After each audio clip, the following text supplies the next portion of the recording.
Today is Saturday, November 9th, 2019.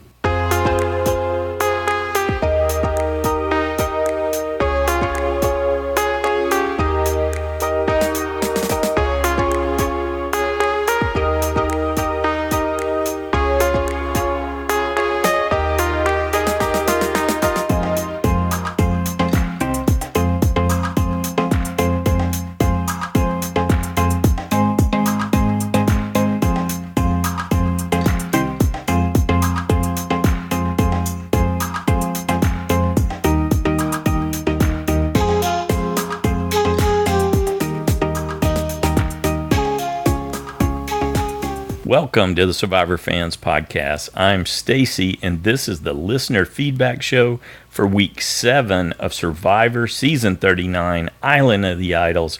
Before we get to it, a quick announcement. The Merge episode is coming this Wednesday. It's actually a double episode, so we're expecting 2 vote outs. And the JSFL website has been updated to reflect that. So you'll need to choose 2 vote outs. As if it isn't hard enough this season, you got to figure out who gets voted out and then who gets voted out after that. Good luck. We got a full roster here of super fans that are ready to weigh in on this episode. Let's kick it off with Pete. Hey, Joanne and Stacy. This is Pete from Boston calling here. All I gotta say is, wow, this was an unbelievable pre-merge sequence, and it was capped off in style. I'm gonna let out a great big woo!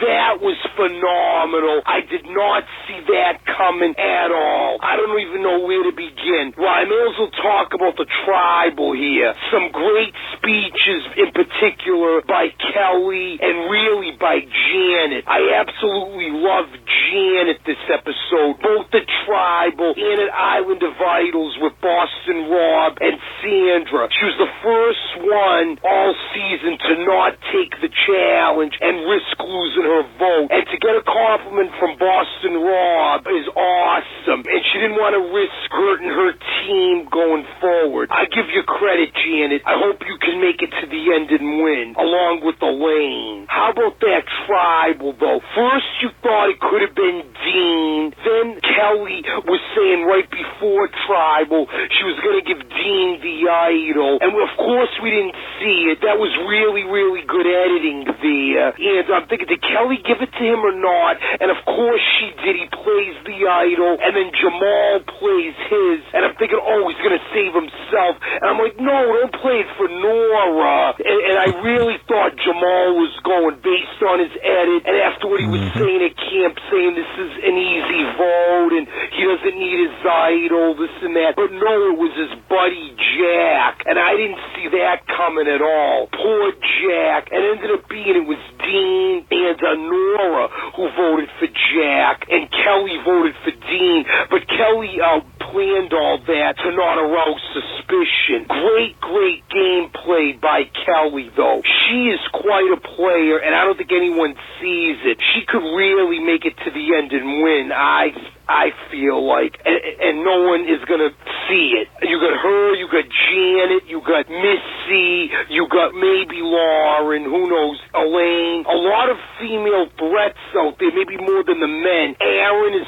flipperoo. Dean, at this point, is a wild card. Karishma is going to get dragged along. Dan is just Dan. He's insane. Nora is oblivious and insane. Enough said about those guys. Those are your goats right there. And you heard who I think has a chance of winning. This is going to be an awesome merge, though. And Kelly is the real deal. Genius gameplay by Kelly there. I love that play with the idol with Dean. That was awesome. And I love Janet. She's a great spokesman, too. Great episode, guys. Can't wait for the merge. Take care. Woo! All right. Good job, Pete. Thanks. Yeah, I'm with you, buddy. That was fantastic. And the merge, I'm completely stoked for it. Next up, we got a call from Shea. Hey, guys, it's Shea. I haven't called in a couple of weeks. And to be honest, it's just kind of because my thoughts are all over the place and it all feels kind of chaotic. My thoughts, not the show. I feel like one team spent so much time at tribal council that I know half of the people far better than the other. Like, there are some people whose name I still don't know. I do have some thoughts, though. First, I wanted the do-rag situation. I was really confused when that happened because for myself, I always just associated a do-rag with keeping your hair in place. And one of my first pictures that come to mind is Rosie the Riveter and just women in the 50s keeping their curls tight when they're at the house doing chores, blah, blah, blah. And so I just didn't understand it. So as I should, and everybody else, I guess, I looked up the origin, and it evolved into that, but it did begin with female slaves. So I guess if for everybody else it was a buff, but when it came to Jamal, he referred to it as a do-rag, I can see where the problem was. But initially, I was confused. Also, I was going to say, Dan, they have a real problem on that island. What they showed in the last episode of him putting his arm all the way down someone's thigh, that's completely inappropriate. I wouldn't want anyone but my husband touching me in that way. So I don't know. And it seems to be an issue with everyone. And I'm wondering when and if production's going to say something to him about it. Because they could end up with a real problem, in my opinion, if they don't. Also, I was going to say lots of people, myself included, have either said or thought that they're not digging Island of the Idols that much. And I realized when Elaine showed up to see them that I do enjoy it. Not necessarily what the objective is, but just when people who are super fans get to meet Rob and Sandra. Every time somebody shows up that truly knows who they are and you get this genuine, elated smile, my belly warms. And I'm like, yes, this is awesome. So I guess I do like it for sentimental reasons, I suppose. Right now, I think Elaine is smarter than everybody thinks. I think Missy is really playing the game. And I don't know why the move they made this week at Tribal Council that they decided to get rid of Jack. Yeah, he's friendly, but I don't think he's playing as hard as Jamal. I think it should have been Jamal. I can't wait to hear what everybody else has to say. I will try to call in like I should. I just don't know if I'm contributing anything to the show. But I've been listening for sure. Okay, well, you guys have a great day, and I'll talk to you next week. Bye. Thanks, Shea. Definitely you're contributing. Enjoyed hearing what you had to say and the research you had done and how all of it's impacting you, too. Thanks for that. Good job. Next up, we got an email from Jesse in Canada. Janet did well at Island of the Idols and really thought about what the reward would mean. I think the walk out of tribal advantage is whack, but I'm happy she turned down the game.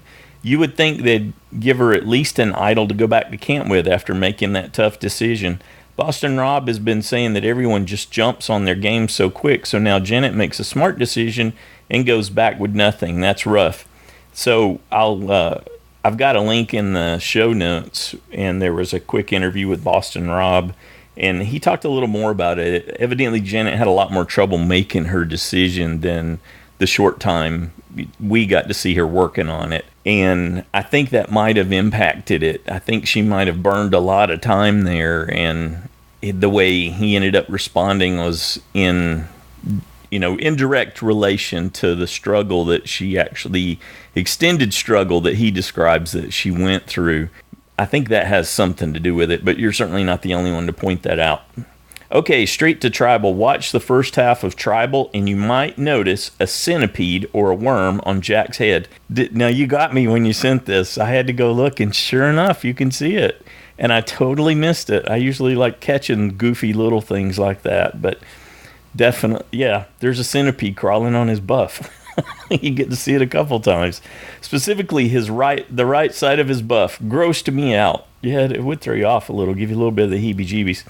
I think Kelly is a major player. I love how she gave the idol to Dean to protect himself while still technically making a move on her part. If everyone would have voted for Dean and he played the idol, all risk would be on him and should be in the clear.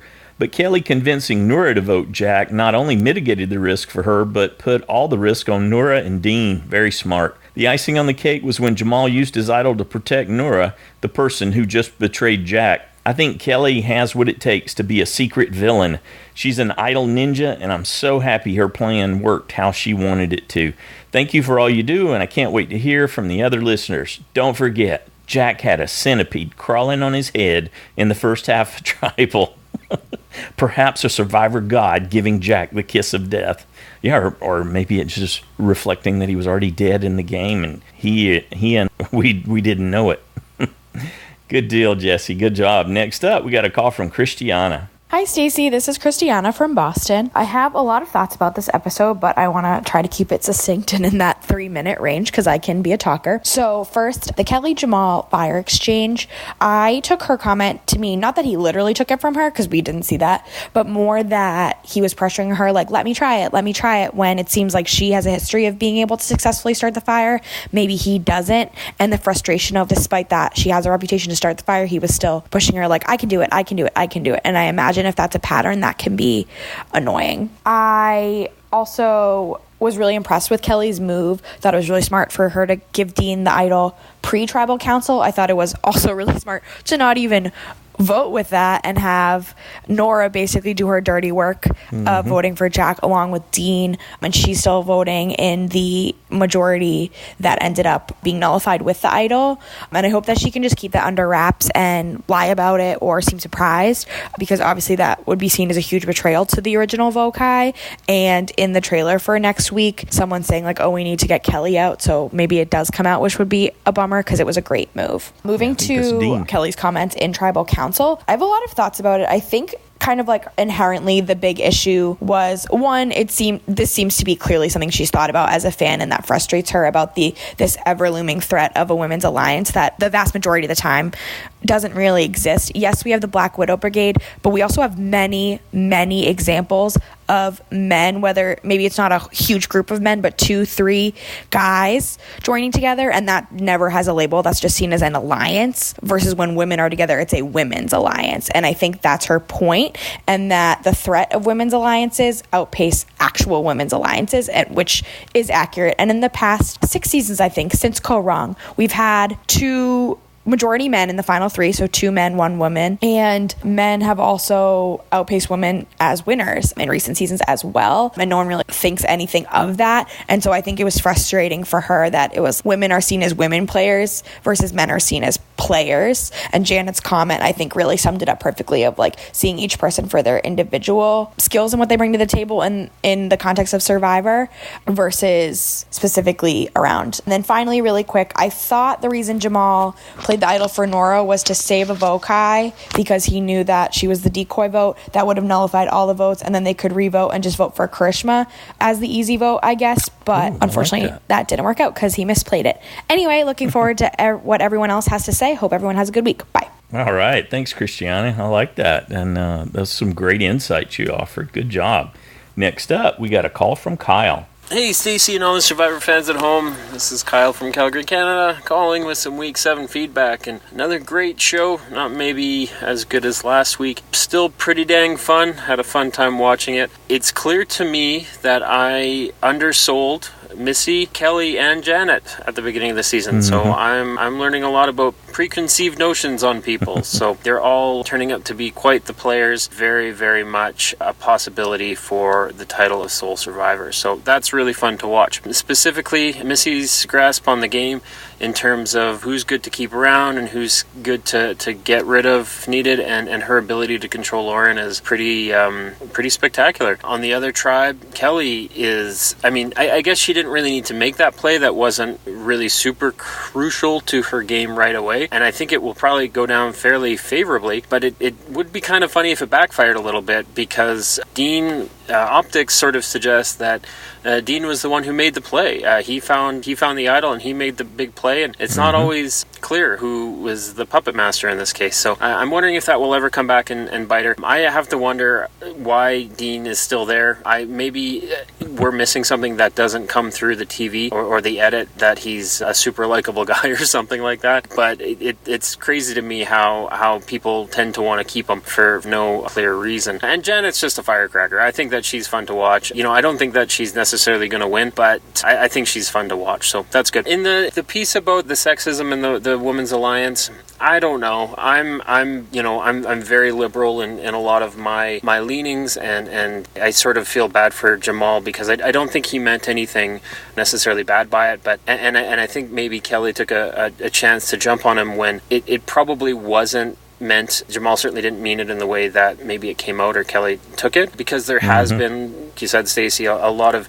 history to support that this is a thing. There are women alliances out there. There's many people. They've talked about it on this very season. So I'm wondering if they're just sort of using it as a way to cover up and to put Jamal on his heels. Yeah, anyway, that's it for me. Thanks for all you do. Have a great week. Joanne, I hope you're having a great time visiting home, and we hope to hear your voice soon. All right, thanks everyone. Talk to you later. Bye. All right, thanks, Kyle. Yeah, Joanne's been having a great time. She got to go to family reunion. She's been having some great time with her mom. They went shopping and had a really good time the other day, and I think she's out today with the family. They're going out to have a dinner, and yeah, she's just been having a fantastic time. I'm like you guys, I'm looking forward to when she gets back, but she's been having a good time, and it's really good for her to have that opportunity. Thanks again, Kyle. Yeah, as to why someone like a player like Dean or Karishma, who are not intricately involved in what's going on in the context of the game, are still there,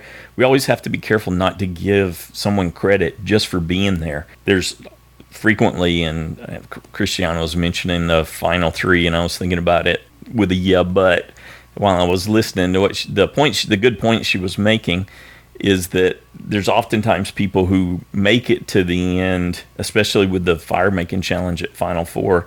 Now, there'll be people who make it to the end that really didn't get there by any means of their own. You can get carried a long ways in this game. Karishma's been carried for a long time. Dean's being carried.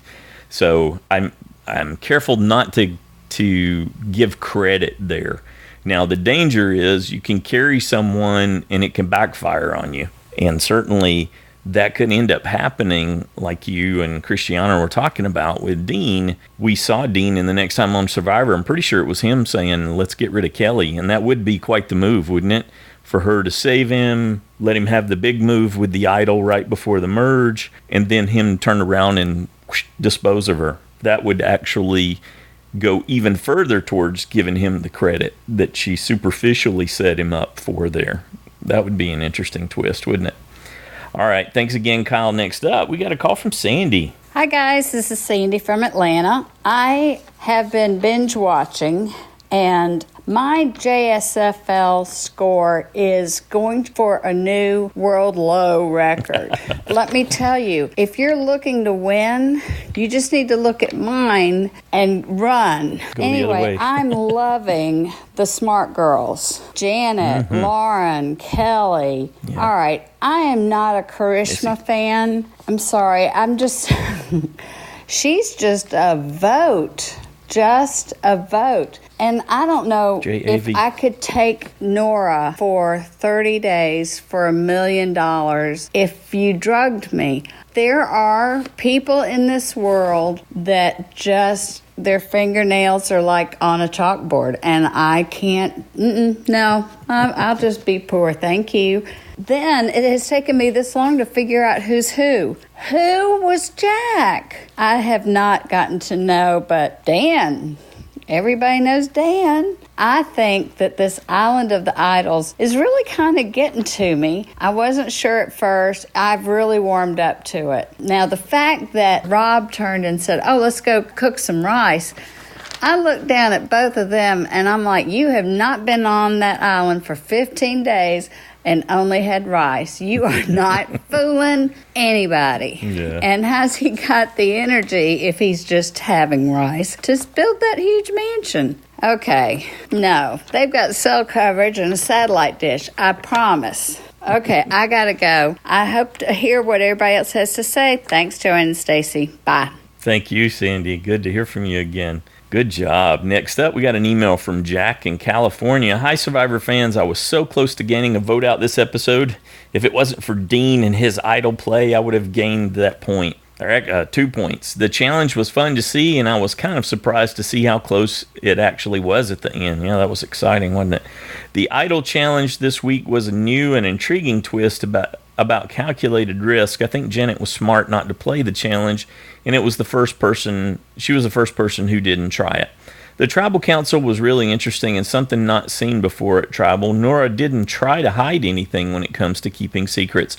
I loved what Janet had to say about female empowerment. I don't quite understand why Jamal played his own idol for Nora after how amazing Jack was at the challenges. I'm kind of shocked to see him get the vote out after giving Dean her idol. I don't quite understand why Kelly turned around and voted for him to leave. Bring on the merge. All right, Jack. Yeah, I believe she did that as cover. So there's some serious subterfuge she was working in this Tribal Council. I think she was active on multiple levels, playing a little bit of a metagame even. So, granted, I could be reading too much into it. If you like Survivor strategy, that happens sometimes. But yeah, it's so impressive watching her do all these things. Good deal, Jack. Next up, we got a call from Rashmi. Hello, Joanne and Stacy and all my Survivor friends. That was another great episode. I really enjoyed it. Didn't see Jack going home at all. This season, I don't think I've got a single vote out point except for Tom. So there's that. I have a feeling that we're going to see a girl do well in the end or be the winner. And that would be perfect ending to the season. So far, I'm really enjoying the show. I can't wait to watch the next episode. I believe it's going to be a double episode. Mm-hmm. So then that's the other thing I have to think about. Who's going next? I miss Joanne on the podcast. And thank you, Stacy. You're doing a great job. And waiting to hear what everybody else has to say. Bye. All right. Yeah, I miss her too, Rashmi. Thank you. Good job. Next up, we got a call from Noelle-n-Immie. Hi, Joanne and Stacy and Survivor fans. This is Noelle. And Immie. Calling from Albuquerque with our feedback. So, Immie, let's go back to the beginning of the episode. Lauren and the rest of Old Vokai are freaked out that Jason just got voted out. And Lauren, I remember from her pre-show interview, she said that she wanted to team up with the other black lady, she said, but she didn't know Missy's name at the time. So I think that's why she told Missy, I feel so betrayed by you. Yeah, that makes a lot of sense. And then they start talking about Dan a few minutes later. It was a different scene, of course, but I want to make sure I comment on Dan because I haven't in the past. I really wanted to like him before the show started, but his behavior is so creepy, and I am angry that the way they describe it, he's now putting his body on top of the women in his tribe, even after they've told him not to. I think that CBS should do a better job of taking care of those female tribe mates. That should be against the rules. There are plenty of rules in Survivor, and that should be one of them. Yes, it should. Also, I had a nightmare a couple of weeks ago about Dan and his creepy touching, and I thought that was really funny, but I forgot to mention it in the last feedback. Then Janet went to Island of the Idols. That was really cool, huh? Yeah, she said no. She was like, no. She was like, no, I'm not going to play. She was the first one. And all season, Rob has been saying, when someone says no, I'm going to try to sweeten the pot. But instead, he just put her back on the boat. Maybe he did try to sweeten the pot, and then they didn't show it because they were short on time. They were already 22 minutes in at that point. Yeah. But that was really cool. I want to be Janet when I grow up. Then I thought it was cool that in the Island of the Idols segment, they talked about calculated risk, and then Kelly demonstrated a calculated risk. I thought it was really brilliant what she did. Yeah, it was very theme-like. It was very fitting to the calculated risk theme. Yeah. And she ended up voting for Dean, so nobody is going to be able to trace that back to her. That was really neat. I think it was smart of her to try to get Jack and Jamal out early before the merge, because when they get back together, it could be weeks. I'm sorry, not weeks, but a long time weeks for us before she can try to get those two out again. So, and I think she feels like Dean is going to vote with her. So I think she made the right move. And you and I got a vote out point. Yay! All right. Yay! We were 2 of the only 11 people that picked Jack to get voted out. But we had him last week, too, so from our perspective, his days have been numbered. And we got an extra point for the first on jury, which I didn't realize until I heard Stacy's feedback. Yay! Yay! Thank you guys for everything you do. Goodbye. Bye. Thanks, Noelle. Thanks, Immie. Good job. Next up, we got a call from Nicola-n-Jackson. Hello, Survivor family. This is Nicola and Jackson. And we finally got to watch some Survivor tonight, didn't we? Yes. What did you watch? Coconuts landed in the basket. Then whenever they got all of them in, the puzzle pieces fell down. And they had to make a puzzle piece of Survivor. And it was really cool. I loved it. It was pretty cool. And then the losing team went to Tribal Council. It was pretty awesome. It was. I loved it. It was the best. I never seen You think you'd be good at that? Because you were doing basketball right now, aren't you? Oh, yeah. Yeah. It's really cool throwing coconuts into a basket. And what happened before that? Oh, Janet went to Island of the Idols. That was cool. It was really cool. Did she get an idol? She did not. Remember, she was the first one to say that she wasn't going to play the game. And I did notice Sandra's wrists the other night. I noticed it when I was actually watching where Sandra's wrists were both wrapped up. I wondered what that was about, but I did see in her, either on her Facebook and then a couple other places, that she had picked up something. And I guess when they were building the shelter, she had big, huge blisters from an allergic reaction on her wrists that they were keeping wrapped up. That looked pretty painful. And then the other bit you watched was Tribal Council, right? That was really good. Yes. It was exciting. Jack ended up going home, and that was... We had no clue he was going. Jack got voted out. He did, but he's going to be on the jury, so he's going to get a vote at the end. Oh. Yep, so that'll be cool. Okay. And another great, interesting Tribal Council with lots of back and forth. I think Kelly was well in control of that vote. I don't know if she'll end up getting or taking the credit for it, for a little bit anyway, because I'm sure she'll want to still be flying under the radar and not be put on Jamal's radar. But I thought it was excellent how she somehow managed to keep her vote with Dean, and then had Nora and Dean voting for Jack, so she can say that, no, I didn't vote for Jack, I voted for Dean. Another great episode. We're looking forward to the merge next week and see what other shenanigans are going on. Who gets to go to Island of the Idols? Who do you think is going to be the merge boot? That means the person who goes home after the merge. I think it's going to be Aaron or Tommy. Is Dan still in? Dan is still in. Yeah, it might be him. I hope Dan You hope Dan gets out. All right. Well, we're going to call it good there, and we will see you tomorrow. See you next week. Bye. Cheers. All right. Cheers, Nicola. Cheers, Jackson. Good job. Next up, we got an email from Barbara in Long Island. Hi, Stacy and Joanne. We've all seen live tribals before, but I think this was the first time we saw a live confessional. Kelly having a eureka moment about using her immunity idol. She paused, closed her eyes, thought about it, and came up with an idea that carried through at Tribal. Brilliant. Jack was a real threat to win the game. As far as Kelly's accusing Jamal of sexism at Tribal, I always raise an eyebrow when either a white person explains why something isn't racist or a man explains why something isn't sexist. However, in this case, I agree with Stacy that Kelly was throwing some unfounded accusation dirt at Jamal. Kelly did it because she's ruthless. She's going to win Survivor 39 and be the first woman to win Survivor in I don't know how many seasons. The real sexist is Dan. He's being portrayed as a pig of the first degree, even down to filming a close. When Jamal said he felt safe before going to Tribal and then played his idol on Nora, I groaned, thinking for sure he was going home. I had him safe, but the producers blindsided me again. Wow, what a great season. Sorry we missed the reaction to Jason's being voted out last time. I hope Joanne's having a great time, and thanks so much, Stacy, for all you do. I'm looking forward to hearing from the super fans. Thank you, Barbara. Fantastic feedback. Good job. Next up, we got a call from Drew. Hey, Joanne and Stacy. Hey, everyone. This is Drew calling in. Hope I made the deadline this time. Great recap, Stacy, and hopefully Joanne will be able to join you soon again because We do love you, Stacey. It's just not the same. It's not the same. I think that I'm not alone in that. But you've been doing a great job playing solo. Yeah, good episode. Thank you. Lots of great things happening. I mean, this cast is just continues to interest me. Even the people who are kind of cuckoo are not unsettling or disquietingly cuckoo, you know?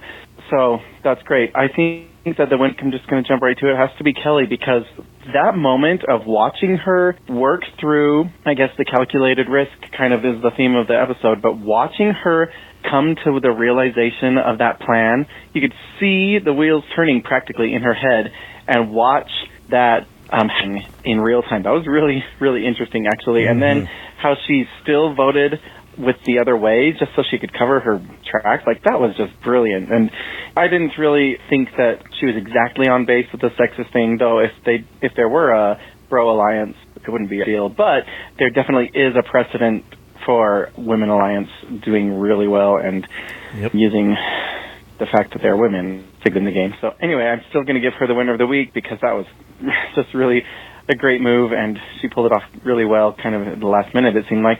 The loser of the week I'm going to give to Jamal, because funny how last week he was kind of like the heroes at it, and this week he's kind of like the not so much, you know, he's just looking a little bit not as adept at camp and not as great socially, and I feel like he was kind of patronizing actually to the women at Tribal Council, but I don't know. I felt like he was just kind of trying to cover his butt because he got called out by Kelly. Looking forward to next week. I think it's going to be really interesting in going into the merge. I'm not sure if I'm going to stick with Elizabeth as my USB because I just don't think she's had a real strong presence in the game so far. But who knows? Who knows what's going to happen this week? Looking forward to it. All right. Thanks again, and talk to you guys later. Have a great weekend. Bye. Yeah, with Elizabeth's strong suit, the way she's been featured so far is she's like a communication hub. A lot of the conversation goes through her to get to the different parties, at least on Old Lyro, that seemed to be the case. She was sort of the hub of that 5 alliance with these different pairs of people on the outer portion of the hub. So she could put herself in a really good situation there if she's able to do that in the larger group. And in a lot of cases, the winner comes from the middle. You need that cover of the incompetent at the bottom and the too much of a threat to stay here at the top, you know, on both ends, and then it's the people who manage the middle that can get themselves there at the end, have a better shot, I think. And so she does seem to have some skills in the middle. She's worth watching from that perspective. But you're right, she hasn't been featured, certainly not at the same level as a Kelly or a Missy or, you know, some of the other players here.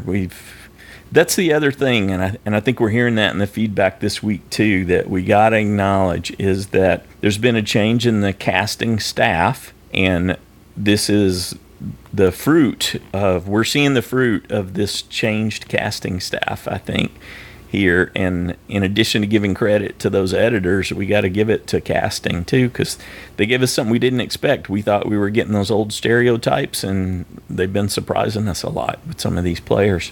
Good deal. Thanks again, Drew. Next up, we got a call from David. Hey, Stacey. It's David in Pittsburgh, and I'm going to try to get through this quickly. I've already botched a couple tapings, and I'm running out of time, so let's see if I can get this down fast. Okay, first, we did not see Jeff say, get a look at the new tribe Jason voted out, so I'm assuming there was a reward challenge, and we didn't get to see it. Then, as to Kelly, I really thought she became a mastermind with her plot. I love seeing how she thought it out in a confessional, and it kind of came to her. What I'm not quite sure is how does it work to her advantage? Now that she's got Dean, and maybe she's got Nora, and maybe she's got Karishma, but I'm just not sure how this is going to benefit her game. I love the way it worked out, though. So, Stacey, what I'm asking is, early on in the season, was there an episode where Kelly was upset or crying because she was on the outside of a vote or not part of a tribe's decision? It just seemed to me this was early on, and I remember thinking at the time she's not going to last long in the game. But then again, it could be delusional and imagining all this.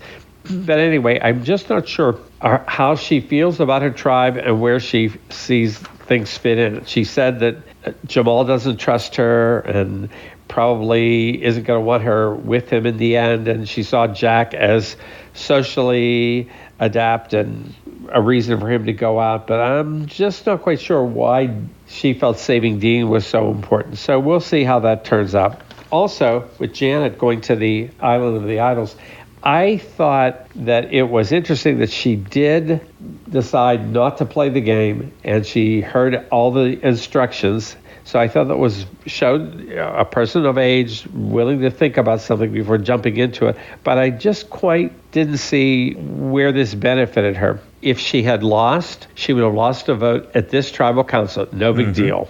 She had all her other allies there. One vote was not going to matter. If she won, she could still play her advantage until there were 7 people left. So I just see Janet as somebody who's not going to make a big move, that she is cautious. It's done her well so far, but I'm just not sure this was the right move for her. And again, is anybody else strategizing on the other team other than Tommy and Missy? Who knows? But I'm interested in hearing what the others have to say. Enjoyed this episode and totally was not expecting the outcome. Bye. All right. Good job, David. Yeah, you pulled that together. Perfect. I did go back and look, and yes, there is indeed a scene with Kelly. There's actually a couple of scenes with her crying, and that's in episode 2. And she breaks down crying after the decisions made at Island of the Idols, where she ends up winning that immunity for her next 3 tribals. And she talks about how she was really stressed by that, going through that process. And then we see her crying a second time when she reunites with her tribe on Old Vokai there on the beach, and offers to strip for them to search her so that they'll know that she doesn't have anything, even though she's got the immunity idol hidden in her hair. And she starts crying as a cover, and she tells us about how she's doing that as a cover to look vulnerable and to demonstrate that she was worried about what they might think. And so it was like a preview of the skill that we saw her demonstrate in this tribal council. And I'm glad you asked about that, and it caused me to go back and look at it, and helps me see more in her arc how this was foreshadowed, I guess, her skill at being able to deceive others in this regard, and how well we got to see her do in this tribal council. So great question. It wasn't because she felt like she was on the outside, although I guess in a way she was worried that she might be perceived on the outside, but then she ended up using it to her advantage.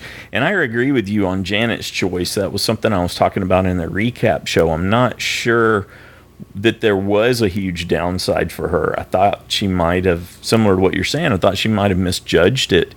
The other thing to consider is you don't have to use that advantage for yourself. You could give it away to someone else, especially if you think it may be perceived in a negative light. That could work to your advantage too. I'm with you. There was too much that sort of tipped it in her favor from what I could tell.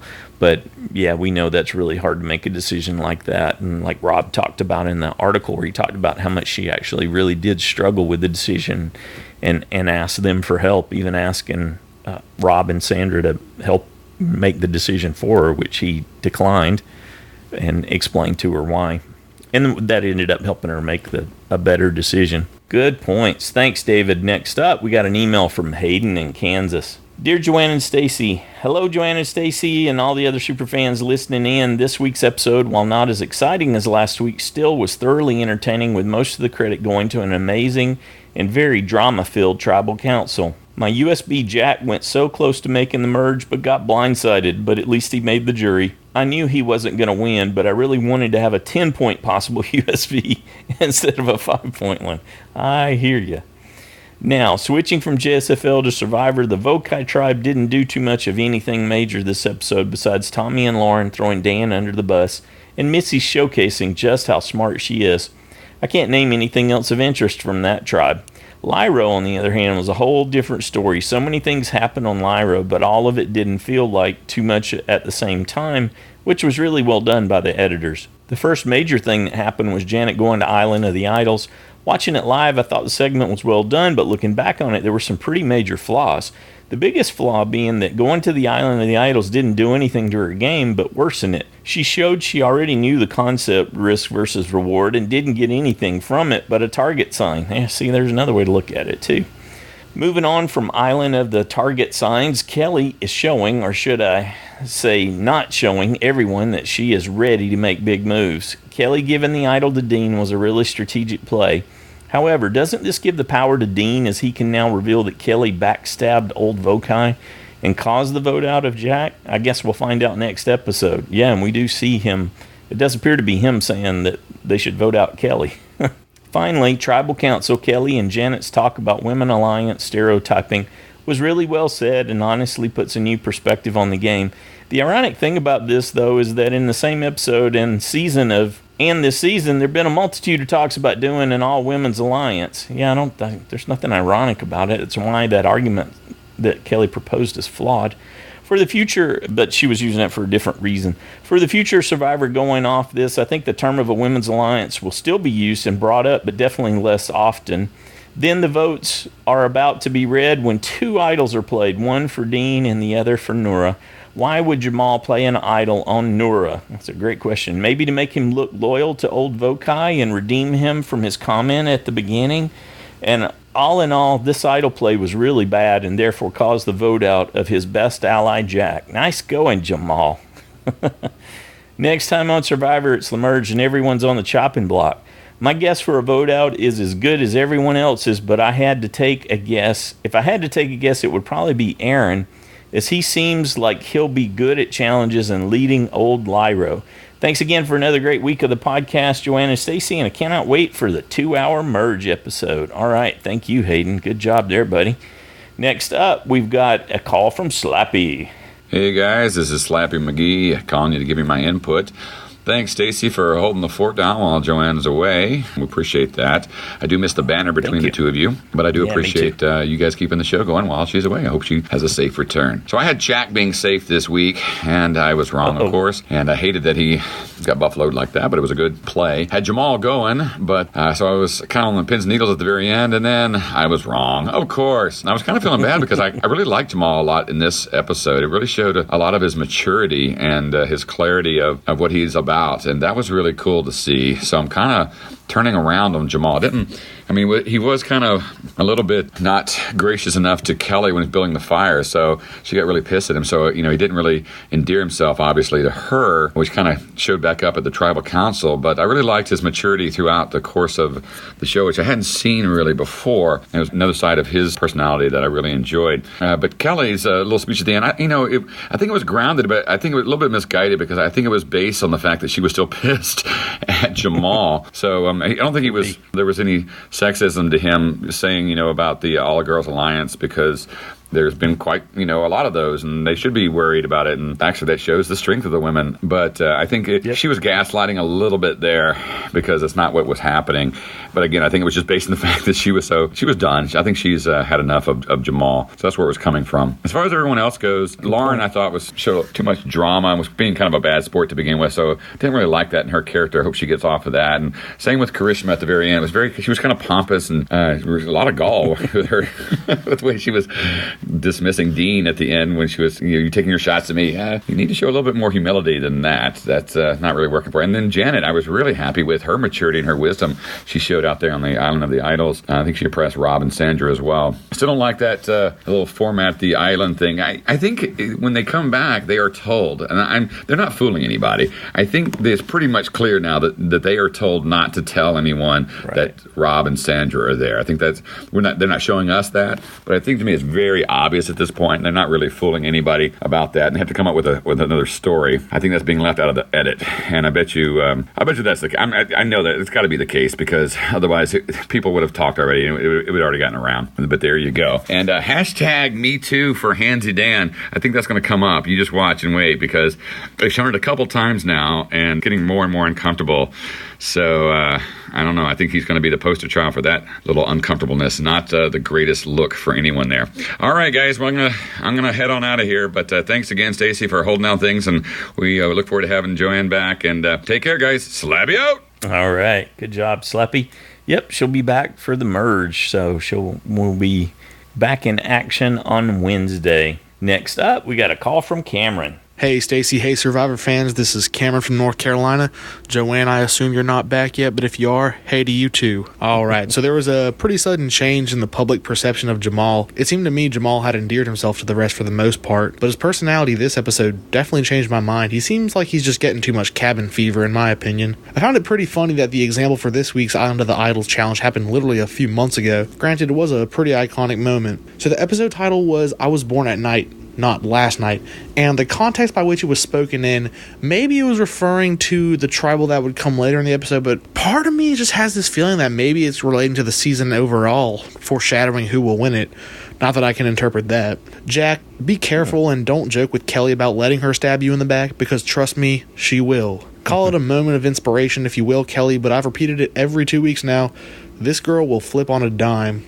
Joaquin Phoenix, you need to step aside because Nora is giving you a run for the next star to play the Joker. Her laugh is uncannily similar to his in that movie, I swear. Not gonna lie, I was pretty much howling when Jamal shut down Kelly's tirade at Tribal. First off, Kelly, I'm gonna ask you to go back and watch through Vanuatu, Micronesia, or One World. A dominant women's alliance is indeed something to worry about. Secondly, I'm sorry, but I just have to disagree a lot of what she said. Couldn't it be just as supposedly sexist if Jamal had assumed there couldn't be a women's alliance? Couldn't Kelly then turn around and deem it sexist that he doesn't think women are capable of working together? Or something of that sort? Janet had a pretty solid take on the matter, but still, I'm finding it hard to relate what was going on to an act of legitimate sexism. It was exactly as you said, Stacy. I mean, I totally agree with you. You can tribalize yourself off of the smart people, the jocks, the brainiacs, the people who like vegetables and whatever. I mean, it's completely arbitrary. It wasn't because you're women. It's just because you can be together. Therefore, I'm not really on the boat of saying it was sexist, although I'm very interested in hearing what others have to say. Anyway, this was the third tribal in a row now that I am upset by the outcome. Kelly is quite the actress. I think that she was able to put on the most believable fake shocked face ever when Dean pulled her idol out. While the merge is right around the corner, I wonder how long she'll be able to pull these kinds of stunts before getting called out on it. I don't know why Jamal played it on Nora. I really don't. He should have played it on himself before considering her to be the vote out. Ultimately, I am sad to see Jack go as well. I thought he had a lot of potential to go the distance. With that being said, I do love and respect some big idol plays. So go ahead and pat yourselves on the back while you can, Dean and Kelly. Next time on Survivor, some typical merge chaos. Who knows what's going to happen. Alright, of course, rest in peace, Rudy Bosch. You were one of my favorite all-time players, and I knew your time would come eventually. I was literally standing on the steps of the Philadelphia Art Museum last week when I got the text from my mom saying Rudy had died, and it was really upsetting, but you lived an amazing life. I mean, you've done so much for our country and for all of us, so thanks a lot, Rudy. Alright, everyone, I hope you have a great week. Stacy, I will see you next time. Joanne, see you next time too as well, I guess. All right, yeah. Cameron, I love the Vanuatu reference. It made me flash back to watching Amy Cusack and how just masterfully she put that alliance together, and she was so fierce, total boss all the way through there. And I can remember getting to meet her in person and talk to her about that, and just telling her, oh, geez, I was so against you. You know, you were so adamant about doing this and had strong feelings. And she just had a villain vibe on. She was, yeah. So that's the thing, right? I think one of the reasons nobody talks about the men's alliance. I mean, who's really going to celebrate the Four Horsemen from Survivor Fiji? is they're not effective, but the most iconic, effective, dangerous alliances that you can talk about have been put together by women. So yeah, those are great references. One World too, so dominant, just so overwhelmingly dominant and so well played. Yeah, good stuff, good references. Thanks, Cameron, good job, buddy. Next up, we got an email from Nathan in Portsmouth, Virginia. Hello, Survivor fans. I laughed at the beginning of the episode when it seemed that everyone was getting on each other's nerves. I said, well, we've hit that part where everyone's starting to get grumpy. It was nice to see someone actually turn down an offer from Sandra and Rob. Time will tell if Janet made the right decision, but I was glad to see a well-thought-out decision. It was nice to see someone actually weighing out the risk and the reward. Missy is a strong player, and I look forward to seeing what she can do come the merge. It seems that she is always thinking and thinking about many options, and we all know that is what is needed. Why does Jamal keep playing with my emotions? I wrote him off after the episode where he napped before tribal council, but he seemed to come back strong. It made me think I might have a chance with my USB after all. Now he goes and again says how confident he is going into tribal council. Yes, he always takes his idol to tribal council, but doesn't he know not to say how confident he feels, even if it's just in a confessional? Consider it like a no-hitter in baseball, Jamal. Don't talk about it. I got a little confused by Kelly's use of her idol. I understand wanting to make a move and perhaps, although that is a big perhaps, gain a favor from Dean, but where is she with the numbers? This is a great question. Does she even have an alliance built up? I guess my busy week just hasn't given me time to fully digest her ultimate goal with the idol play. Speaking of idol play, why did Jamal give his idol to Nora? I thought for sure he was going to play it for himself. I normally follow things pretty well, but this had me saying, wait, what? I was right there with you. Maybe the feedback of others will help me better understand. I think Christiana had the best idea so far. Maybe the feedback of others will help me better understand Kelly's play and her ultimate goal from the move. Did she have one, or was it more of a let's have fun and gain a possible connection to Dean move? And why is Jack a jury member? Couldn't he possibly be voting on players that have never been on his tribe? You bet. Meaning he'll vote for someone with whom he has never played, just like last season in that regard. Lastly, wasn't there talk earlier about an all-girls alliance? Multiple times, yes, yep. And then come tribal council, there was a big thing about how being scared of a all-girl alliance was sexist. Yep. It was a fun episode, but I'm confused on so many levels. Maybe I'm just too tired. Good night, everyone. All right, good night, Nathan. Good job. I think there's some solid foundation for why you were confused there. It was not even remotely clear in a lot of those questions that you brought up. All right, next up, we got a call from KimJ. Hey Stacy, this is KimJ from Nashville.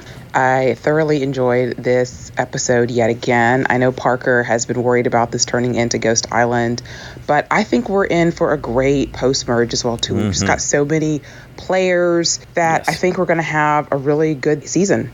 I don't know who I'm going to pick for vote-off picks this week since we've got a 2-hour episode. I'm kind of leaning towards Aaron and Kelly because I really think that this whole big move is just going to blow up in her face.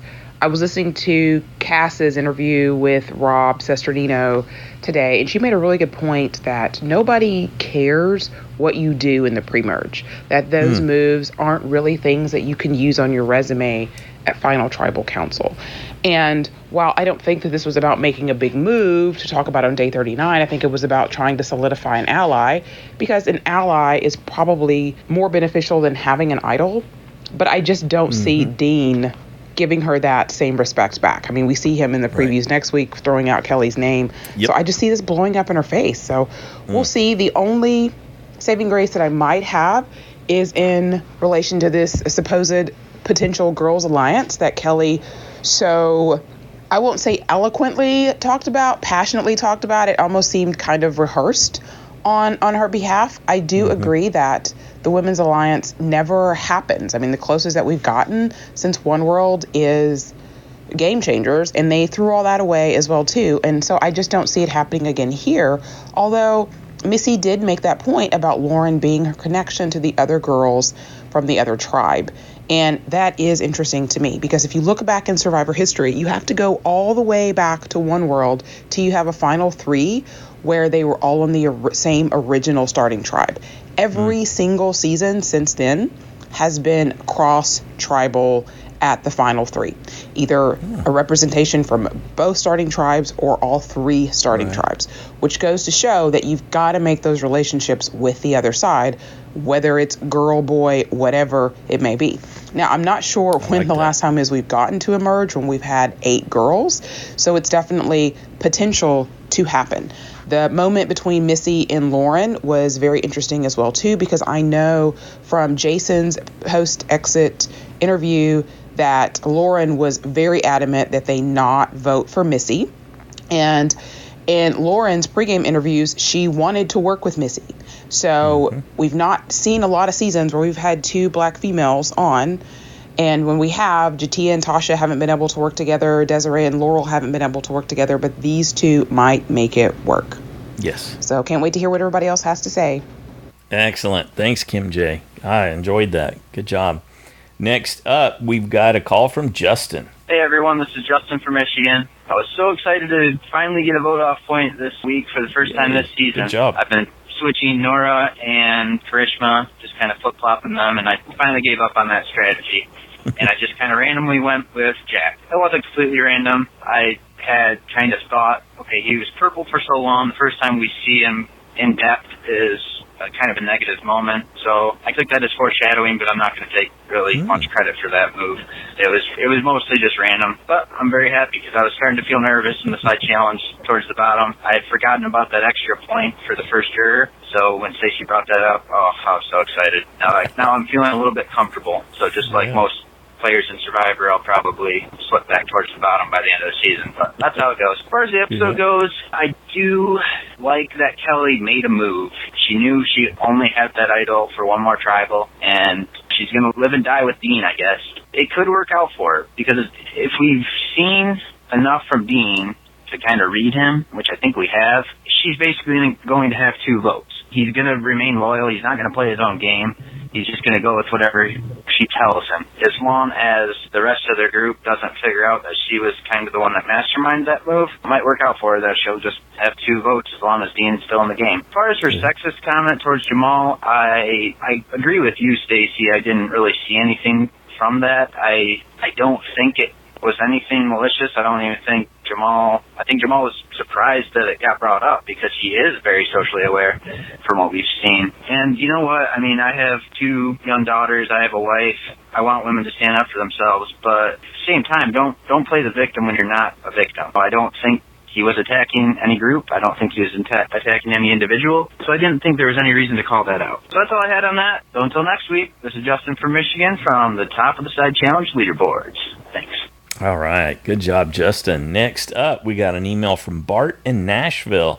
Hey, Stacey, I wanted to weigh in on Kelly's awesome move. She took out a threat to her game, built trust with Dean, who was on the outs, and was able to cover her bases by convincing Nora to vote for Jack as well. Now Kelly can appear to be with the majority since she voted with them, while keeping her options open and having Dean in her back pocket. She was smart to choose Nora as the player she used the way she did. This is because if Nora decides to let the tribe know she voted for Jack due to Kelly telling her to, Kelly can just deny it. And who is everyone going to believe, her or Nora? Yeah, wow. The only other person who knows the truth is Dean, and since Kelly's currently his only ally, he has nothing to gain by sharing that information. Also, Nora made a point that Dean didn't use his idol last tribal. This was shown in a way to cast doubt on how he obtained an idol. However, this can easily be covered too. It's been 3 days. Dean can claim he found an idol in that time. There is, however, one hole in Kelly's story, and if it comes from Boston Rob, and Janet. Stacey, in your feedback, you mentioned how Rob said that Janet is the first to choose not to play at the Island of the Idols. I cannot recall from the episode if he said this in a confessional or to Janet. It was to Janet, and that, to the best of my recollection, it was to Janet. And that is a critical point to my argument. If he did indeed say that to Janet, then she has an opportunity to find Kelly out. Ooh, I like this. I like where this is going. Kelly also went to the Island of the Idols. Janet can assume that if she is the first to not play at the island, then Kelly did play and either lost her vote or gained an advantage. The vote they had after Kelly went to Island of the Idols was for Molly, a 7-2-1 vote. If Jeff showed all the votes, but he didn't, and you mentioned that that you can't remember, but he didn't actually need to show all of them, and Janet recalls this, she can deduce that Kelly had an advantage. Nora has cast doubt on how Dean obtained his idol, so if Janet is willing to make some assumptions, put the pieces together, and put her neck on the line, she could call out Kelly for her move. I think that would make things very interesting. Yeah, it would, wouldn't it? Would love to hear your input on all this. All right, thanks, Bart. So, yeah, he did say it to her, but I didn't put it together the way you did. So she probably could if she keeps working on it. She seems so stressed. about how she was going to be perceived simply because that she had to go, that I'm not sure that could get in the way of her ability to work it out, like you said. But we've seen she's a super smart lady, got a lot of wisdom. So it might be something that she works on in the back of her mind and eventually surfaces.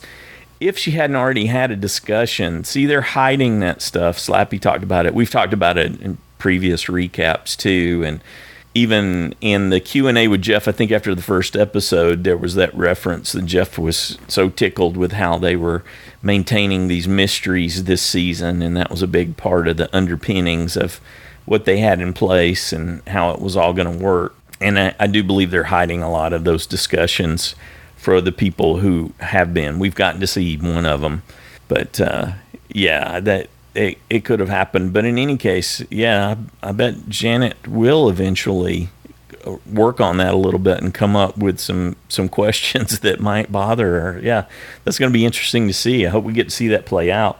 Good deal. Thanks, Bart. Good job. Next up, we got a call from Jeremiah. Hello, Stacy. Hello, Survivor fans. It's Jeremiah here with some feedback for this week's episode of Survivor. And, man, it was another good one for sure. I tell you, this season, guys, has got to be the most difficult season ever to predict. Mm-hmm. I think, obviously, this is a combination of some interesting gameplay, and has been discussed in the past, definitely the changes in the way the show is edited as well has made things just hard to figure out. I mean, I had no idea Jack was going to go home. I certainly didn't think Kelly would be playing her idol for Dean to save him and then send Jack out the door instead of Jamal. And Jamal, I thought for sure he was going home right there. Holy cow, he didn't play his idol for himself and played for Nora? What? Oh my gosh, it was insane to watch, but so much fun. Mm-hmm. Wow, what a just crazy episode. And I'm in all that conversation about Women's Alliance during Tribal Council. Whew, this was a doozy. Oh, man, so much fun. But, yeah, very enjoyable for sure. And let's hope this doesn't backfire for Kelly, though, in her move. Now, we are I guess we could say, we're pretty much at the halfway point here, right? Yep. We've got our first person in jury with Jack, which that kind of surprised me. I don't know if we have to read into that. I don't know. It's very fascinating. So we're going into the merge, and I always like to try to now pick who I think is going to win now. That we're almost at the midway point here. And I know a lot of people have to pick new USB, so who knows if my opinions matter at all. Let's talk about the men first. I would say top dog is Aaron. I think he's got the best shot, with Jamal just behind him, followed by maybe Tommy. And the only reason why I like Tommy, but his overall narrative of this season has not been there to make me think he's winning. For the women, I definitely like Missy and Elaine. They've been really big part of this overall narrative. I think they have a good shot, but also Kelly. Really like her as well as being a potential winner here. Still holding out hope for Lauren, but I'm just not seeing enough there. And again, kind of like with Tommy, that her story and the overall narrative, it's just not, I don't know if there's enough there. But maybe they're going to pull a rug over my eyes, and they're just going to be a main focus for the second half, and one of them will win. So we'll see. I would definitely suggest for anyone to take one of those people. Everybody else I would leave off your list. I don't see any of those people winning. So I would say top dog men, Aaron, and then I'm gonna stick with Kelly as the top woman, and that's probably why I'm gonna switch with my USB, but who knows? We will see. I might change my mind after this week's episode. And as far as who I think should go home next week, who knows? Probably gonna be someone big, so it's probably gonna be Jamal. All right, well, that's it for me. You guys take care. Until next time, this is Jeremiah from Southern California. All right. Good job, Jeremiah. Yeah, it's going to be a tough one if you're going to decide to hold on to him or not, huh? Good deal. Next up, we got a call from Jody. Hi, Survivor family. It's Jody in Brisbane. I just had a couple of little things to throw out there. Sorry, I'm being kissed by my dog. Stop. No, stop. Oh, okay. So one thing that had me really cracking up this week was Tommy standing there like the Zini going, move the thing and that other thing, move it. That had me dying. It was so funny. And another interesting thing, the take that you had, Stacey, on Kelly's perception of Jamal and his opinions. There were other things I found incredibly sexist about the way Jamal was. Oh my God. Okay, I've just locked him outside my room. He's so entitled. He sleeps in my bed and then he thinks he can chew me while I'm doing stuff. Okay, this might be a little sensitive of me, but even the moment where he's saying at the end, like, I'm so proud of you girls, it's like, you're not my dad. You're like just some guy I met a while ago. The thought that I don't know, that might be a little sensitive of me, but I just thought, you don't have any ownership over me. Anyway, so not reacting particularly to what Kelly thought, but anyway. So I had Tommy to go this week and that didn't happen. And I might have lost a safe pick, so that's no good either. I wondered, Stacey, is there a particular format that we can record in that makes your job a little quicker and easier? I'd be interested in finding that out. This is my very disjointed thoughts. I don't have time to re-record, so this was going to have to do. All right, bye guys. All right. So great to hear from you, Jody. Is there a particular format? Well, I put the show together in WAV files sampled at 44.1 kilohertz. The downside to that is that makes files really big, and so that can cause difficulty in emailing them. That makes them be really long because that's like CD quality sampling rate. I don't do it for the CD quality. It's just a quirk of an app that I use to pull things together.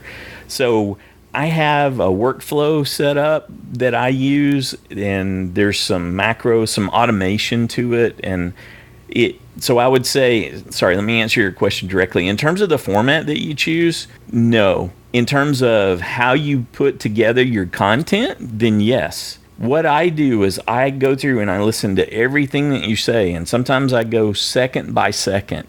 And if you're using lots of filler words, I take those out because I want your feedback to really flow and really, pop. And if there are long pauses, those get taken out. They actually get taken out automatically. Anything over a half second long where there's a pause, I just automatically remove that and tighten everything up, and so that there's just, I like it. I like it tight, snappy, and I like it for your feedback to really pop as it's coming in. And I'm saying I don't mean you specifically, Jody. I'm in, the broader you, and that's just how I like to do the edit. The thing that will cause me to have to work harder is when there are lots of filler words. And I don't want people to worry too much about that. That's why I don't actually hammer on this ever. The format thing, like I said, the native format that I use for the WAV files, it's too big. It would cause too many headaches. I'm fine with you sending MP4s and MP3s. I can convert those almost instantly, so that's not that big a deal. If you're able to, it would be beneficial that instead of using the filler words, you could just put pauses in, because I can eliminate those automatically. This is very difficult to do. We all use filler words. It's just a natural speech pattern. I do it a lot. I don't catch all the ones that Joanne and I do in the longer shows, because I can't spend 6 hours editing the audio. I just, I don't have that much time to do it for the longer ones. I try to catch them when I notice them and in specific places. But for the feedback, I'm very detailed on any audio feedback, whether you're calling the voicemail or you're recording your own audio and sending it. I'll go in and try to tighten things up and remove the filler words. And even if you say somebody's name wrong and I can tell who you meant, I may actually change that for you.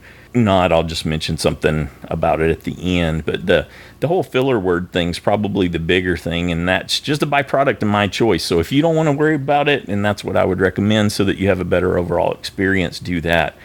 That's where the balance is. So trying to put it at 3 minutes, because I'm going to go over it, and when there's a lot to update and tweak, it draws it out and draws it out. And if you give me more content than that, that window, then I've got to figure out what I'm going to drop. So I've got to go back and listen and say, okay, well, this is a duplicate section, and I have to do much deeper analysis. So, okay, that was a really long-winded answer, but I appreciate the question. Thank you so much for asking that. And then the summary, the TLDR, TLDL did not listen portion is just do what you normally do, and I'll take care of the rest. How's that?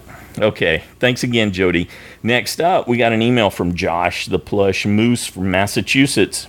Dear Joanne and Stacy, this episode was a bit meh for me. The Island of the Idols visit seemed pointless. Kelly's strategy was weird, and Jack's exit came out of left field. I hope the merge episode is better. This week's observations include, I'm always amazed when the arrogant majority acts butthurt after getting blindsided. Entitled much? Yeah, those are the old voci, huh? At new voci. Jamal thinks he's hot stuff, but that obviously doesn't translate to make it fire. I like that. That's a good one. I wonder if the whole Jamal versus Kelly fire thing was foreshadowing for the third place fire making challenge. Woo, that would be interesting, wouldn't it? Well, we know how that one's going to end. Safety without power is only an advantage if you're in the Dean or Dan Drybergen spot and nobody wants to work with you anyway. Boston Rob doesn't understand how game shows work. When you successfully complete a task, you're supposed to get a reward. Janet set the bar high for idol transparency. Will other visitors to Island of the Idols have to get buck naked when they return to camp? That was interesting because of David's question. I went back and saw where Kelly was the first one to reference that. Janet was just the first one to actually do it. Some folks sleepwalk at night. Handsy Dan plays #MeTooTwister in the If he makes it pretty far in the game, I'd like to hear the JSFL Side Challenge song be a parody of The Candyman about Handsy Dan. That seems like that's dark. Huh? The three chickens on Vokai represents Tommy, Lauren, and Dan. Jeff should give Lyro a couple of goats to represent Nora and Karishma. Yeah, there you go. Tommy is a teacher. Given his scrambling lies, I'll bet his students' excuses for not doing homework are about to get a lot more creative. That would be an interesting side effect. Lauren was confused. The loudmouth collar challenge was a few weeks ago. Yeah, she was definitely yelling a lot during that, wasn't she? Jamal came up short on the puzzle. He probably blames Karishma. Detective Dean felt comfortable leading up to the tribal council. Yep. Yeah, he is an ace detective, isn't he? Oh, yeah, he's a funny one. I agree with Stacy. What Kelly calls calculated risk is actually a case of big move-itis.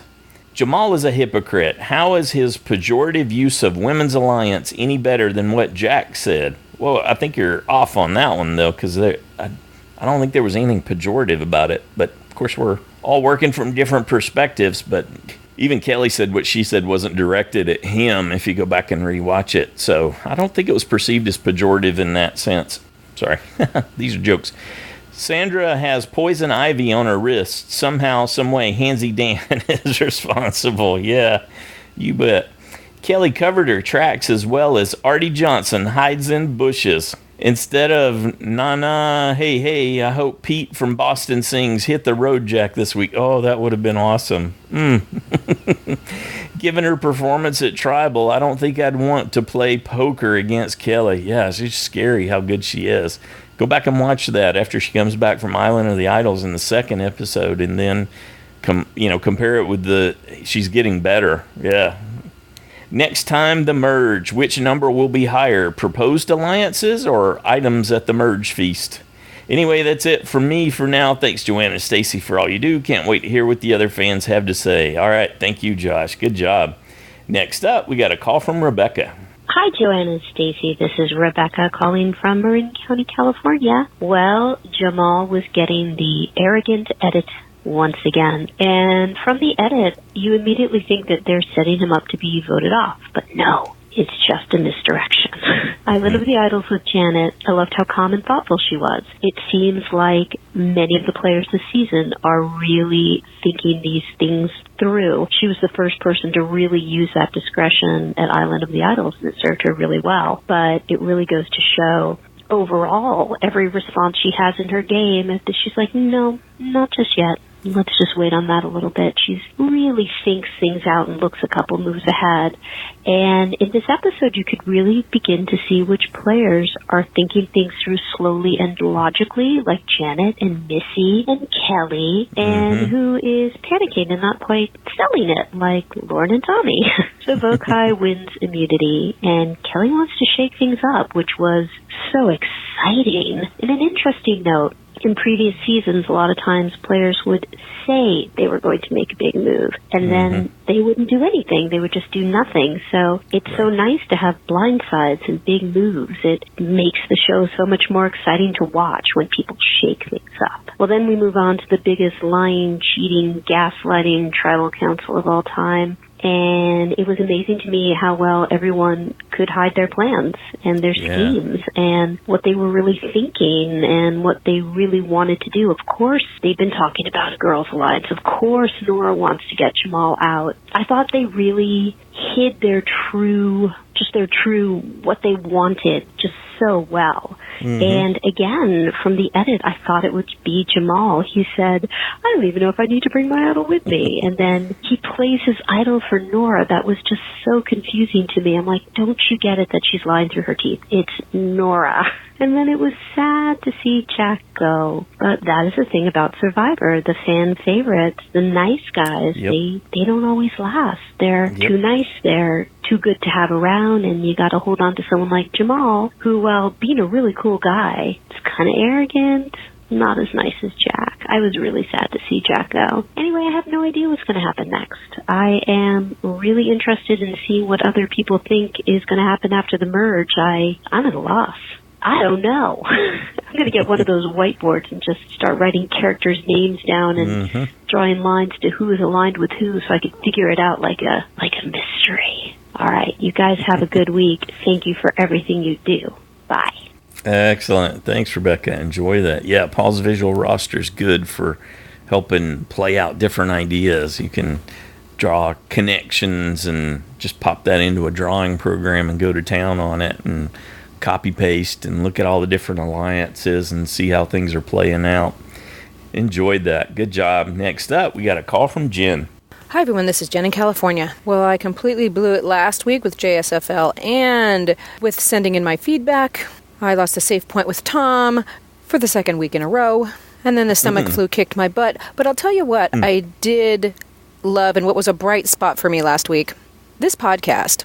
I listened to several Survivor podcasts, and I know we all do. And I want to just say that all the podcasts were good last week, but the Survivor Fans podcast listener feedback show is by far, for me, the most authentic, the most real, the most enjoyable group of people. And you all just hit it out of the park every single week, and especially last week, too. What a great podcast. Stacey, you and Joanne are just are wonderful, fearless leaders. I just want to say that. You're all great. It's time well spent for me telling you all that. Now, for this episode, we had another great, thought-provoking episode.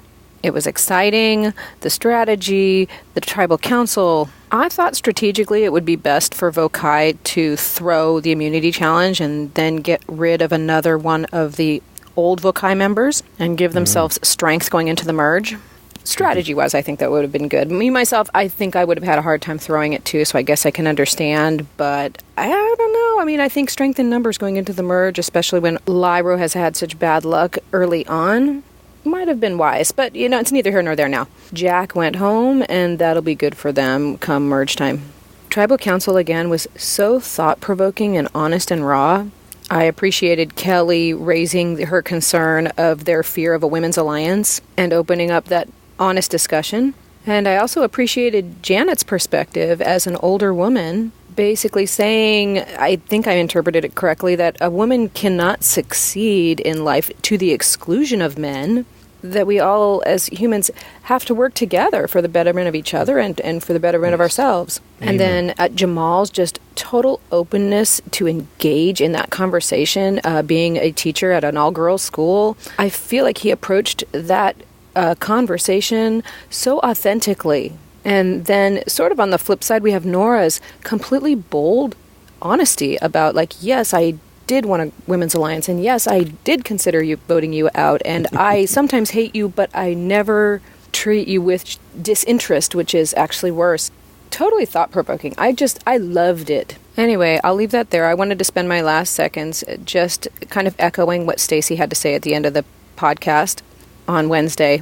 A large part of my profession is being a specialist in effective communication. And I have to agree with Stacey that being a part of this podcast is such great practice for social communication and effective public speaking. I applaud all of us who take the time to put our thoughts out there, either through spoken word, on audio, or via email. But specifically, I think sending audio takes a certain amount of courage, and it's definitely a learning curve. And I so enjoy hearing everyone each week, especially those consistent contributors. I can see especially how well everybody improves. We all improve every week. Anyway, I'm sorry I went a little bit over time, Stacy, but I just wanted to let everybody know. Hey, I'm proud of us all. We have a great thing going here. Till next week. Bye. Oh, how awesome. Thank you, Jen. Man, you warmed my heart there. I appreciate that. Next up, we got a call from Paul. Hey, Paul in Louisiana here. So, has Dan got a bad case of restless hand syndrome or what? Well, it's either that or he's a perv. Seriously, though, how many times do you have to be told to keep your hands off of the women? I can't help but wonder how things are going for him while he and his family are watching this at home. I'm sure he'll say that he'll change, but come on, all of that is just offensive. And poor Janet, she cried when she found out she was going to the Island of the Idols. And at first I thought that she might be faking the crying. But then I realized that she was just upset that she was going to have to flash her tatas to get that target off of her back.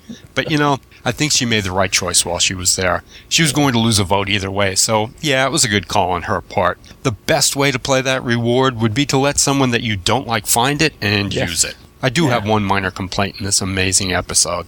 After Janet turned down Rob's deal, and I call it Rob's deal only because, let's face it, Sandra doesn't get to say much out there. But anyway, when Janet becomes the first person to say no thanks to the lesson, the deal wasn't sweetened. I was really expecting that since Rob made such a big deal about everyone else jumping in too quickly before he could up the ante. But anyway, the challenge was amazing. Not because of what had to be done, although for some odd reason I did enjoy watching those 2 towers of Pisa's fall, but because of how close it was at the end. The entire puzzle part literally had me on the edge of my seat. However, it was upsetting for me to hear Elaine telling everyone it was wrong over and over, only to be ignored until Jeff confirmed it. So, next on my list, here we go. Kelly. This woman is playing such a great game. She's an excellent actress as well. Did you see her expressions as all of that was playing out at Tribal? I'm still unsure where all of this is leading to, though. Is Kelly still with her old tribe or not? Now that the Jack, Jamal, and Molly alliance has been crushed, will she be content in staying with the numbers, or will she continue mixing things up from behind the scenes? Missy is also doing well, but she's more upfront about it, and that can get her in trouble. Will we see a woman's alliance form? If Missy is truly counting on that, then I can see Kelly going along with it and letting Missy take all the heat for the men that'll go, as well as the women when it comes down to it. I'm just a little concerned about Nora and Dean keeping their mouths shut about how Jack ended up leaving the game because, no matter how you slice it, Nora and Dean are the weak links. But they are 2 votes in Kelly's pocket.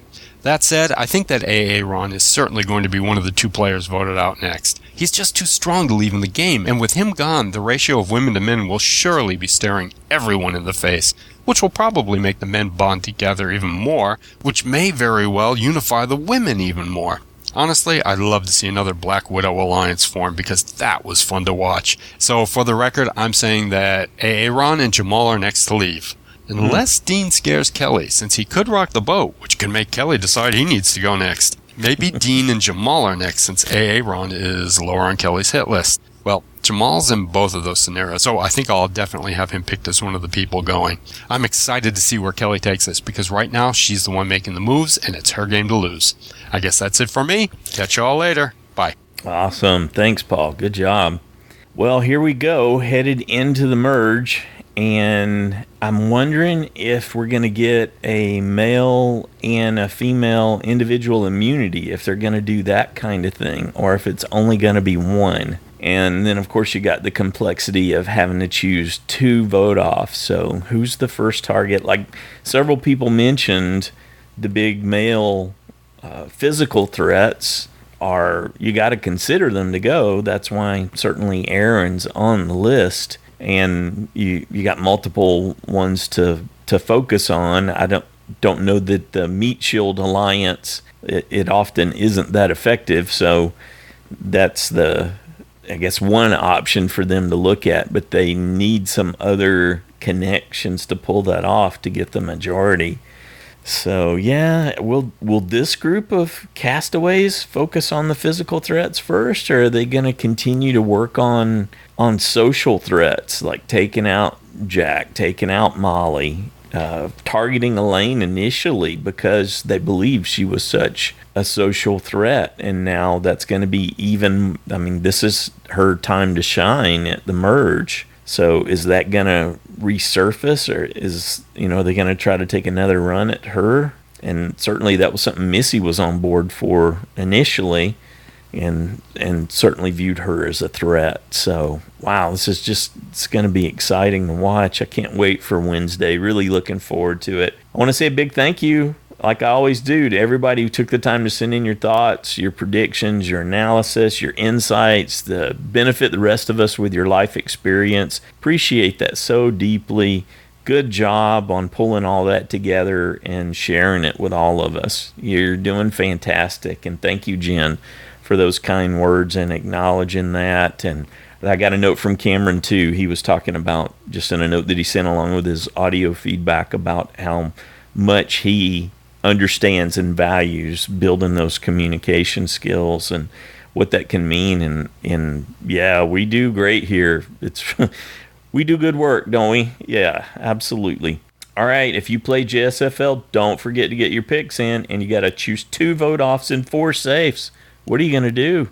Oh my goodness. Well, hopefully you got some ideas after having the benefit of hearing all these different super fans break it down this week. And remember to get your picks in by 4:30 Eastern, 7:30 Pacific. And Joanne should be back with us for the recap of the double episode on Wednesday night. So definitely I'm looking forward to that too. Have a good one.